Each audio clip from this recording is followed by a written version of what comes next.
मुबारक हैं वो जो रास्तबाजी के सबब से सताए गए हैं, क्योंकि आसमान की बादशाही उन्हीं की है। जी व्यूअर्स, मैं हूं गैस्पर डैनियल, आपको वेलकम करता हूं अपने प्रोग्राम 295C में।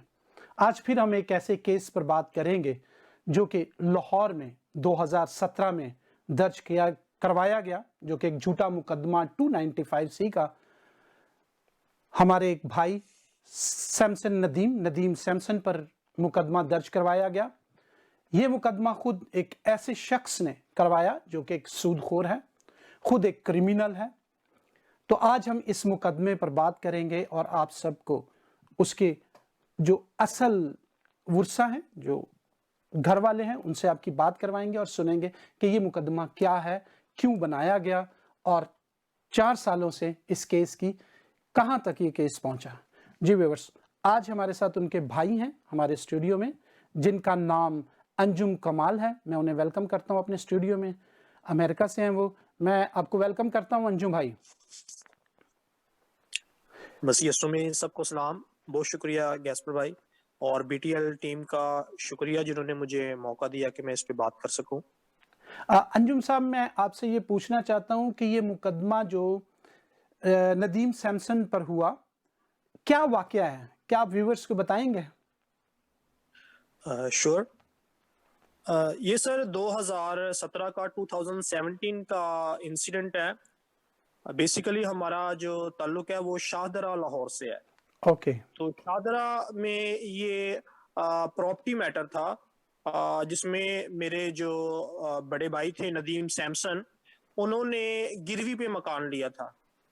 ओके। तो हमारे पाकिस्तानी जो कम्युनिटी है वो समझते हैं कि गिरवी का क्या मतलब होता है, लेकिन हमारे जो यूरोपियन कम्युनिटी है, अगर वो ये प्रोग्राम देख रहे हैं तो मैं उनके लिए ये थोड़ा सा इस पे बताना चाहूंगा कि गिरवी एक ऐसा लीज है, ऐसा एग्रीमेंट है जिसपे आप ऑनर को कुछ रकम देते हैं जी। और बदले में आप 1 साल या 2 साल का एग्रीमेंट जब करते हैं तो आपको कोई भी जो रेंट पे नहीं करना पड़ता, आपको कोई यूटिलिटी बिल्स भी पे नहीं करने पड़ते।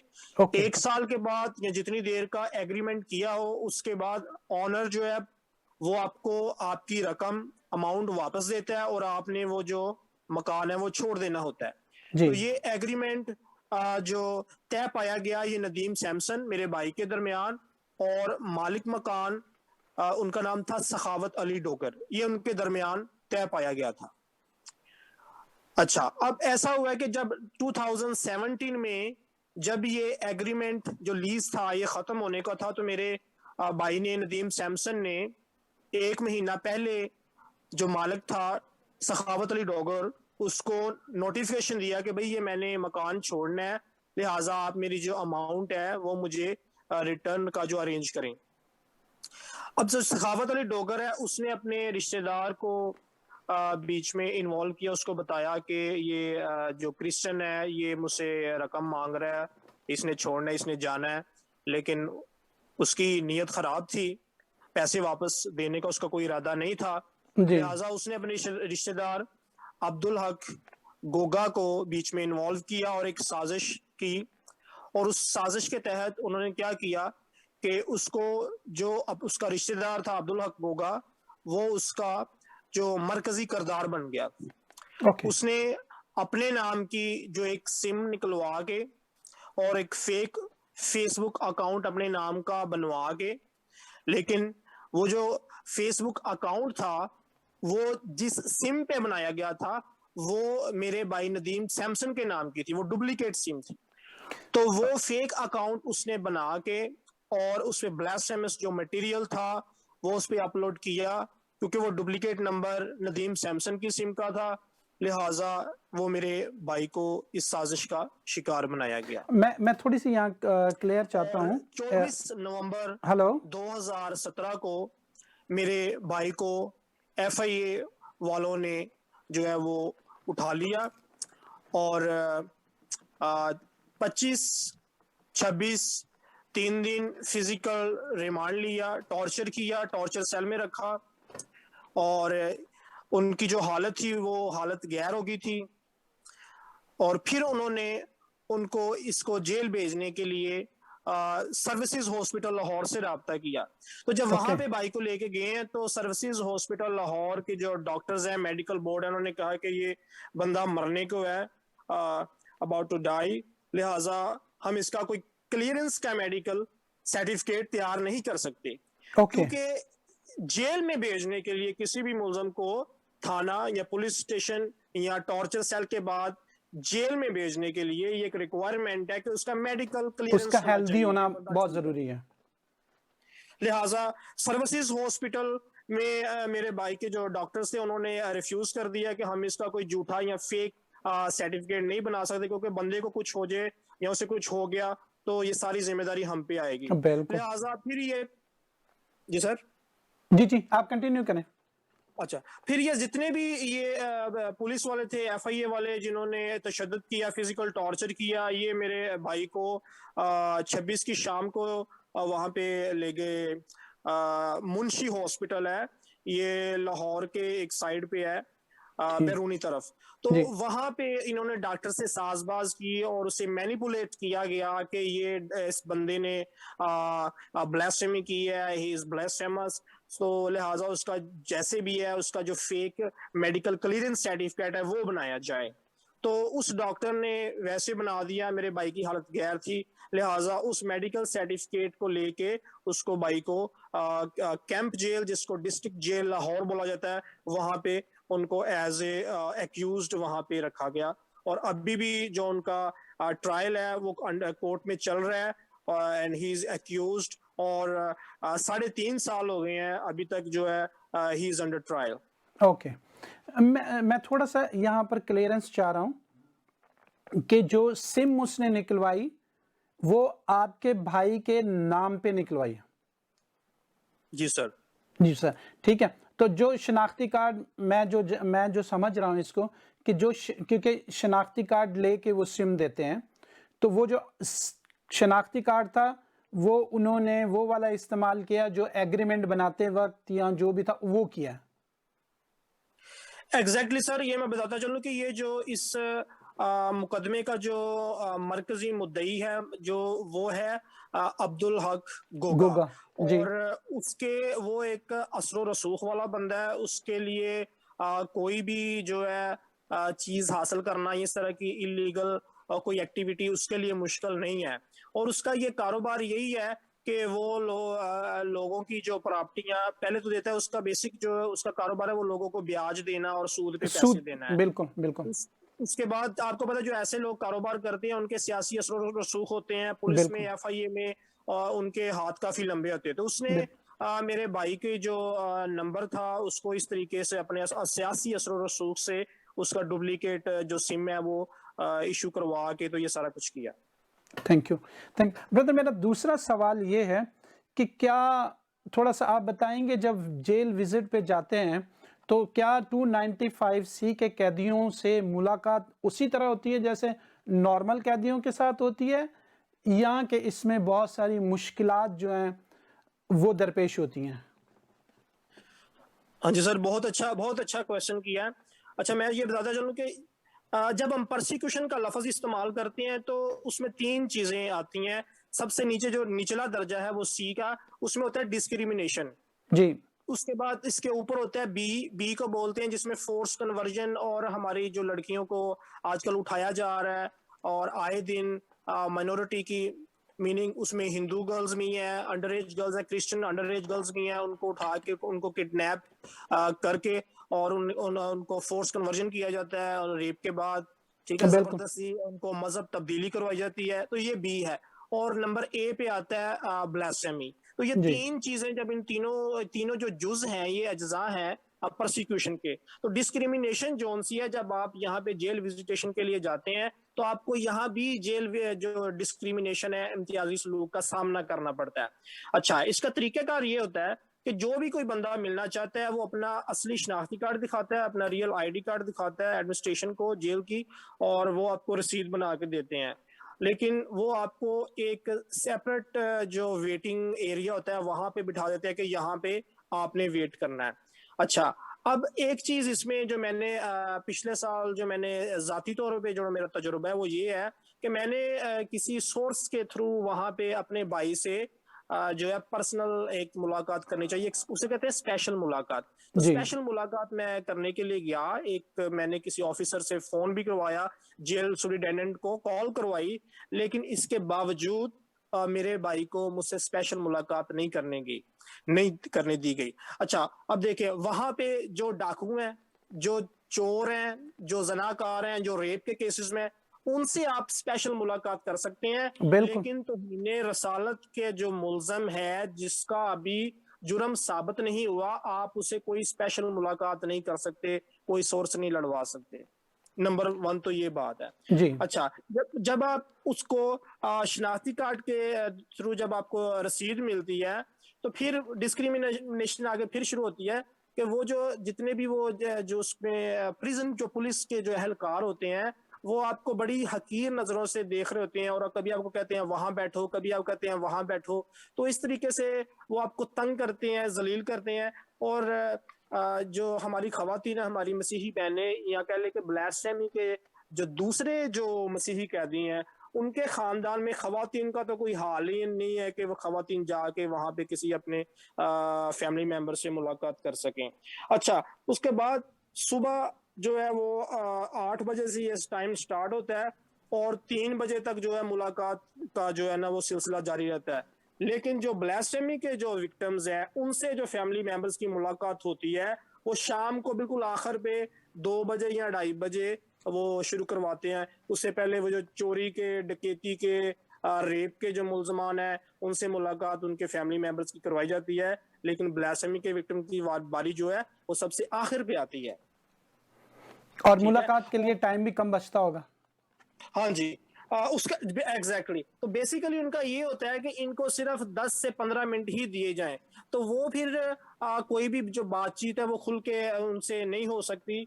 और जो भी बंदा जाता है वो समझ ले के सारा दिन उसे सुबह पर्ची लेनी है, 8 बजे रसीद मिलती है, 8 से 11 बजे तक वो रसीद का टाइम होता है। 11 बजे सुबह जोन सा वो गेट है वो जेल का क्लोज हो जाता है, या 11 बजे के बाद कोई बंदा उसमें रसीद नहीं बनवा सकता। तो 11 से ये 3 बजे तक मुलाकातों का सिलसिला जारी रहता है। और ब्लास्फेमी के लिए जो मुलाकातों का जो दिन है वो है Friday. Okay. Every Friday, family members they can visit their victims. So उसमें जो है ये वीकली विजिटेशन होती है। एवरी फ्राइडे हम जो ब्लास्फेमी के विक्टिम्स हैं उनके फैमिली मेंबर्स ज़रूरतें जो अशियां हैं, खाने पीने की जरूरत है चीजें, जी। कपड़े, अद्वियात हैं, तो हम फ्राइडे को लेके जाते हैं। इसके ओके। अलावा एक कम्युनिकेशन का आज उसे कहते हैं वन वे कम्युनिकेशन। उन्होंने फोन की सहूलत दी है, जेल के अंदर फोन की जी। सहूलत दी है। उसका उन्होंने दिन रखा हुआ है बुध वाला दिन, एवरी वेनसडे। तो वो उस वेनसडे को जो अंदर कैदी हैं, उन्होंने जेल एडमिनिस्ट्रेशन को 2 से 3 नंबर दिए होते हैं, इमरजेंसी कांटेक्ट नंबर दिए होते हैं खानदान के। जी। तो एवरी वेनसडे वो वहां से जो जेल के अंदर जो टेलीफोन बूथ होते हैं, उनसे वो अपने जो अजीजो अकारब हैं उनको वो कॉल कर सकते हैं। मतलब ये है कि हम जो फैमिली मेंबर्स हैं, हम वहां पे उनको कॉल नहीं कर सकते, लेकिन उन्होंने अपने सिस्टम में हर कैदी के 2 से 3 जो नंबर्स हैं वो सेव किए होते हैं। तो वो फिर उन्हीं 2-3 जो नंबर उनके सिस्टम में मौजूद होते हैं, जो कैदी होता है, जो मुलजम होता है, वो एवरी वेनसडे अपने घर वालों से बात कर सकता है कि मुझे ये चीज अशिया की जरूरत है, या आइंदा फ्राइडे आप ये चीजें लेके आए, या मुकदमे के बारे में वो शेयरिंग कर सकते हैं उस 3 से 4 मिनट की छोटी सी कॉल में। ओके ब्रदर, क्या आप ये बता सकते हैं कि क्या जैसे सेम कैदियों को, जैसे चोरी, डकैती या कत्ल, इस तरह के जो कैदी होते हैं उन्हें बैरकों में रखा जाता है, इनकी बैरकों की पता है कि सूरत हाल क्या होती है, और क्या किस तरह की मुशक्कत इनसे ली जाती है? जी सर, मुशक्कत के बारे में अभी तक मुझे इसके बारे में नहीं पता। मुशक्कत ओके। करवाते हैं अंदर वो जेल के जो काम, जैसे गार्डनिंग है, इस तरह के काम करवाते हैं। लेकिन मैं एक बात ये आपको बता दूं कि जेल के अंदर भी डिस्क्रिमिनेशन होती है। उन्होंने जेल के अंदर जो ब्लास्फेमी के विक्टिम है उसमें चाहे क्रिश्चियंस हैं, क्रिश्चियंस, सुन्नी मुस्लिम्स कम्युनिटी, फिर उसके बाद अहमदी अहमदी कम्युनिटी, और शिया कम्युनिटी, ये जितने भी ब्लास्फेमी के विक्टिम्स होते हैं, इनकी एक अलग से बैरक होती है, एक अलग से इनको दिया होता है, उन्होंने स्पेस दिया होता है, तो उसको कहा जाता है सिक्योरिटी बैरक डी। जी सिक्योरिटी बैरक होती है, उसमें बड़ी प्रोटेक्शन होती है, जी। और उसमें जितने भी होते हैं ब्लास्फेमी के सारे विक्टिम्स इकट्ठे ही होते हैं। अब ओके देखिए कि वो सारे जो विक्टिम्स हैं उनका किसी पे 295C लगी है, किसी पे ए लगी है, किसी पे बी लगी है, तो वो तो सारे एक दूसरे को समझते हैं कि वो तकरीबन सारे 99% वो सारे जो केसेस हैं वो झूठ की बुनियाद फेक पे, हैं, दुश्मनी की बिल्कुल बुनियाद पे, बिल्कुल तासुब की बुनियाद पर सबको अंदर डाला गया होता है। बिल्कुल। तो अब जो दूसरे लोग होते हैं, जैसे कुछ डकैती या चोरी के इल्जाम में जो वहां पे कैदी होते हैं, अगर उनको पता चल जाए कि ये फलां बंदा जोन सा होता है, कभी इंटरेक्शन हो जाता है, ठीक है, जेल के अंदर ही पता चल जाए कि ये बंदा जोन सा है, ये ब्लास्फेमी के अंदर है या तौहीन रसालत के अंदर है, तो वो जो चोर डकैत किस्म के जो कैदी होते हैं वो उनको फेंटी भी लगाते हैं, उन्हें फिजिकल, उन्हें टॉर्चर भी करते हैं अंदर, ओके ठीक है। जी फिर अंदर जो लड़ाइयां होती हैं उनकी फिर दोबारा पेशी होती है अंदर जेल एडमिनिस्ट्रेशन के आगे, जेल सुप्रिटेंडेंट के आगे उनकी फिर दोबारा पेशी होती है। फिर अंदर देखें जो आगे ही पनिशमेंट के अंदर यानी कि रह रहे हैं, तो इस तरह का जब उन पे कोई अटैक होता है फिजिकल, तो उनको दोबारा फिर जो विक्टिम्स होते हैं ब्लास्फेमी के विक्टिम्स को उल्टा फिर पनिशमेंट किया जाता है, बिल्कुल ठीक है। और जी उन्हें डिफरेंट डिफरेंट जो बैरकें होती हैं वहां चक्कर लगवाए जाते हैं, यहाँ चेंज कर दिया, फिर आगे, फिर अच्छा एक बात और, फिर ये भी एक पनिशमेंट होती है कि जो साइकी जो पेशेंट होते हैं, जो पागल किस्म के जो कैदी होते हैं जिनकी दिमागी तवज्जुन दुरुस्त नहीं होती, उनको उनके साथ भी बंद कर दिया जाता है, तो ये बिल्कुल भी एक पनिशमेंट होती है। बिल्कुल। तो ये सारे मैं जेल के अंदर की बातें हैं, बड़ा अच्छा हाँ आपने किया कि हम आपसे यानी कि हम अवाम को बता रहे हैं ये जो अंदर इनके साथ जो सलूक होता है, इनकी जो अंदर की जो लाइफ है वो बड़ी खतरनाक किस्म की है। बिल्कुल, क्योंकि मैंने भी थोड़ी-सी जानकारी हासिल करने की कोशिश की, तो मुझे ये भी बताया गया कि एक तो उनको इस तरह के मतलब जो ज़हनी बीमार कैदी होते हैं, उनकी बैरकों में बंद किया जाता है ताकि उनको सज़ा मिले और ज़्यादा, ठीक है। जी जी जी और जी दूसरी बात, जो सबसे बड़ी बात यह है कि जो टाइमिंग कैदियों की होती है, फॉर एग्ज़ाम्पल सुबह 8 बजे से लेके 3 बजे तक गिनती होती है या उसमें उन्हें छोड़ा जाता है, ठीक है। जी जी उस दौरान में 295C के कैदियों को नहीं छोड़ा जाता।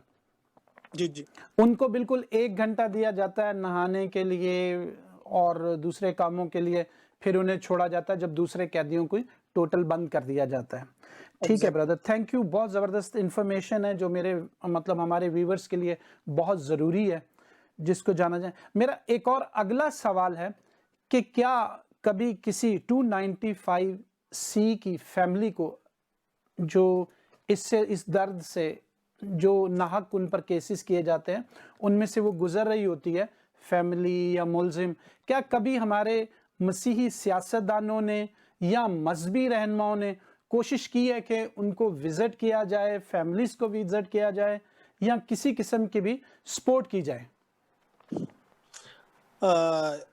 ये बड़े अफसोस के साथ कहना पड़ता है कि इसका जो जवाब है, इसका आंसर है नेगेटिव में है, नो में है, बल्कि मैं कहूँगा नेवर में है, ठीक है। एक देखें बात होती है कि जो हमारे सियासी और मजहबी जो लीडरान हैं उनके जज्बात हैं या उनका अगर दिल है, अगर वो नरम गोशा रखते हैं इन मसीही कैदियों के लिए, तो उनके अंदर से बात एक उठती है कि उन्हें कैदियों का भी ख्याल रखना है, क्योंकि बाइबल मुकद्दस में बताती है कि आप कैदियों की भी खबरगिरी लें, ठीक बिल्कुल है। लेकिन ये नहायत अफसोस की बात है कि इनको कहने से भी ये इन्होंने कभी विजिट नहीं किया। और ये मैं ओके आपको एज ए ब्लास्फेमी का जो विक्टिम होने का यानी कि फैमिली मेंबर होने के नाते मैं आपको जाती तजुर्बा बयान कर रहा हूँ कि पिछले साल मैंने जो हमारे जो ह्यूमन राइट मिनिस्टर हैं एजाज आलम साहब, उनसे जी मैंने बात की, उनको सारा मैंने सिचुएशन बताई और मैंने उनको कहा कि आप किसी भी वक्त नदीम सैमसन को विजिट करें, और ऑटोमेटिकली जब आप नदीम सैमसन को विजिट करेंगे तो आप जो दूसरे हमारे हैं जो उसके साथ मुलजमान है, बेचारे फंसे हैं, उसमें शफाक मसीह है, आसफ मसीह है, पतरस मसीह है, तो जो भी उनके साथ बंद है, तो आपकी उन सबसे भी मुलाकात हो जाएगी। उनकी जिम्मेदारी है इन्होंने कि इनको उन्होंने विजिट करें। कोई मुलाकात नहीं की। जी सर। जी, मैं कह रहा हूं इनकी जिम्मेदारी है कि इनको विजिट किया जाए, उन्हें हौसला दिया जाए। जी सर, एक तो बिल्कुल देखें वो ह्यूमन, उनके साथ उनके पास दो मिनिस्ट्री हैं, एक ह्यूमन राइट मिनिस्टर भी है, अकलियती मिनिस्टर भी है, तो दो जी मिनिस्ट्री हैं इनके पास, इनका हक जी बनता है वो जाएं। और देखिए सबसे ज्यादा केसेस होते ही पंजाब में है, और बिल्कुल पंजाब के जितने भी केसेस उनको ये लाहौर में या तो डिस्ट्रिक्ट जेल में बंद करते हैं या सेंट्रल जेल में, तो जी इनका ये फर्ज है कि ये वहां पे जाए। जी इनके थ्रू मैंने जो पास्टर अनवर फजल साहब हैं उनको भी पैगाम भिजवाया कि आप ये विजिट करें। और जब मैंने इनके साथ ये बात की तो शायद आपको याद हो, ये पिछले साल अगस्त में ये करंटीना में चले गए थे। पहले हम्म, जो मिनिस्टर साहब हैं वो करंटीना में चले गए, उसके अगले ही रोज जो है वो पास्टर अनवर फजल साहब जो उनसे वो करंटीना में चले गए। और मैं आपको ये बता दूं, मेरे अलावा 2-3 फैमिलीज हैं वो मेरे से गवाह हैं इस बात की कि उन्होंने पास्टर अनवर फजल साहब से, कैदियों से, उन कैदियों की रिहाई के लिए रिक्वेस्ट के लिए टाइम भी लिया कि आप हमें टाइम दे, हम आपसे बात करना चाहते। ये मैं उन दिनों की बात कर रहा हूँ जब ये यूहन्नाबाद के कैदी छूटे थे। तो ये जो ब्लास्फेमी के जो कैदी थे इनके खानदानों ने एक मीटिंग की आपस में कि क्यों ना हम पास्टर अनवर फजल साहब से मिलें, उनसे रिक्वेस्ट करें कि ये जो ब्लास्फेमी के विक्टिम्स हैं उनको भी रहा करवाने के लिए जद्दोजहद की जाए। लेकिन जैसे ही उन्होंने इनसे टाइम लिया तो ये करंटीना में चले गए। खुदा लिहाजा करे ये ये जो करंटीना में बड़ा ही सारा रहें। नाकाम हो गया इनका प्लान। मेरा ये आखिरी सवाल है क्योंकि टाइम बहुत तेजी से गुजर रहा है। आपने जिस मुल्क में आप रहते हैं उसमें रहते हुए आपने काफ़ी एफर्ट्स किए हैं, तो आप शॉर्ट सा ज़रा बताएंगे उन कैदियों के लिए आपने क्या जदोजहद की है? ओके, बहुत शुक्रिया। अच्छा, ये भी सवाल बहुत अहम तरीन सवाल है कि देखिए, मैं एक ब्लास्फेमी विक्टिम का फैमिली मेंबर हूँ, सगा भाई हूँ। मेरी कोई ऑर्गेनाइजेशन नहीं है, मेरी कोई मिनिस्ट्री नहीं है, मैं एक सादा सा इंसान हूँ। और मैंने ना सिर्फ अपने भाई नदीम सैमसन के लिए दरखास्त दी, बल्कि उस दरखास्त में मैंने सनी मुश्ताक को, नुमान असगर, शगुफ्ता कौसर, शफकत इमानुअल, सावन मसीह, अशफाक मसीह, पतरस मसीह और आसिफ परवेज मसीह, जिसको ये पिछले साल फांसी की सजा यानी कि सुनाई गई। जी तो जी ये वो 9 बंदे हैं टोटल, मेरे भाई नदीम सैमसन समेत, जिनको मैंने United states commission of international religious freedom, ये जो मजहबी आज़ादी का जो अदारा है अमेरिका का, मैंने उनको वहां पे रजिस्टर्ड करवाया। तो जब ग्रेट। रजिस्टर्ड कराया, मेरे पास सारी ईमेल्स, सारी कम्युनिकेशन का मेरे पास एविडेंस है। जिन लोगों को मैंने नाम दिए, बाद में दूसरों को भी मैं फॉलो अप कर रहा था, तो 9 को उन्हें कर दिया उन्होंने। तो ये जो 9 बंदे हैं, जिनमें से अभी शगुफ्ता कौसर, शफकत इमानुअल, इनके ऑर्डर हो चुके हैं हाई कोर्ट से बरी के, सावन मसीह भी छूट गए। तो ये सारे 9 के 9 बंदे आप USCIRF की वेबसाइट पे जाके देख सकते हैं, वो वहां पे रजिस्टर्ड है। तो मतलब ये वो वहां की आप देखेंगे फोब विक्टिम लिस्ट, उसे बोला ओके। जाता है फ्रीडम ऑफ रिलीजन और बिलीफ। ठीक है, तो ये IRFA 1998 एक्ट के तहत इनको फोब विक्टिम लिस्ट में वहां पे बतौर फेथ प्रिजनर या कह रहे कि बतौर मजहबी कैदी वहां पे रजिस्टर्ड किया गया है, ताकि इनकी आवाज जो सी है वो स्टेट डिपार्टमेंट उठा सके और गवर्नमेंट जो गवर्नमेंट ऑफ पाकिस्तान है, हुकूमत पाकिस्तान से वो इनकी रिलीज के लिए जो है वो सिफारिशात कर सके। थैंक यू ब्रदर, हम आपका बहुत शुक्रिया अदा करते हैं। एक तो BTL को टाइम देने का और दूसरी बात कि मजलूमों की आवाज़ बनने का। इसी तरह बनते रहिए आवाज़। तो आपका बहुत बहुत शुक्रिया। बहुत शुक्रिया, thank you sir, God bless you. Thank you, God bless you too. जी व्यूअर्स, आपने पूरी नदीम सैमसन के मुतल्लिक पूरा जिस तरह केस बना, जो कुछ हुआ आपने सुना। व्यूअर्स, मेरा एक वादा था आपसे कि मैं हर अपने प्रोग्राम के इख्तिताम पर एक ऐसी आपको तस्वीर दिखाऊंगा जिसमें वाकया ही 295C हुआ है, किया गया है जानबूझकर। तो आइए आज की तस्वीर देखें, तो फिर इसके मुतल्लिक मैं थोड़ा सा आपको बताता हूँ। जी, ये जो तस्वीर आप देख रहे हैं दोस्तों हमारी अपनी स्क्रीन पर, इस तस्वीर में एक मुल्जिम पेशावर से चलता है, कुरान पाक में हीरोइन छुपाता है, वो स्मगल करता है कुरान पाक में और लेके आता है और वो पकड़ा जाता है, पुलिस उसे अरेस्ट करती है। लेकिन उसके खिलाफ 295C 295B का मुकदमा दर्ज नहीं होता, सिर्फ एक ड्रग का होता है, उसके बाद कुछ दिनों में वो छूट जाता है। लेकिन आप खुद फैसला कीजिएगा कि किस तरह मसीहों को 295C के शिकंजे में बांधा जाता है। देखते रहें BTL टेलीविज़न और ज़रूर अपने कमेंट से आगाह कीजिएगा। बहुत बहुत शुक्रिया, God bless you.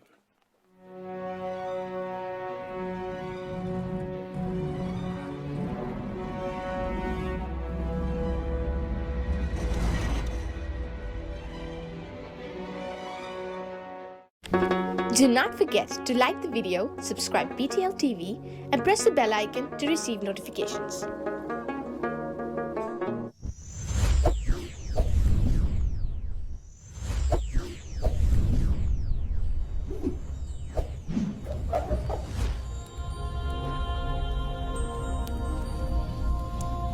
Jesus is the light of the world.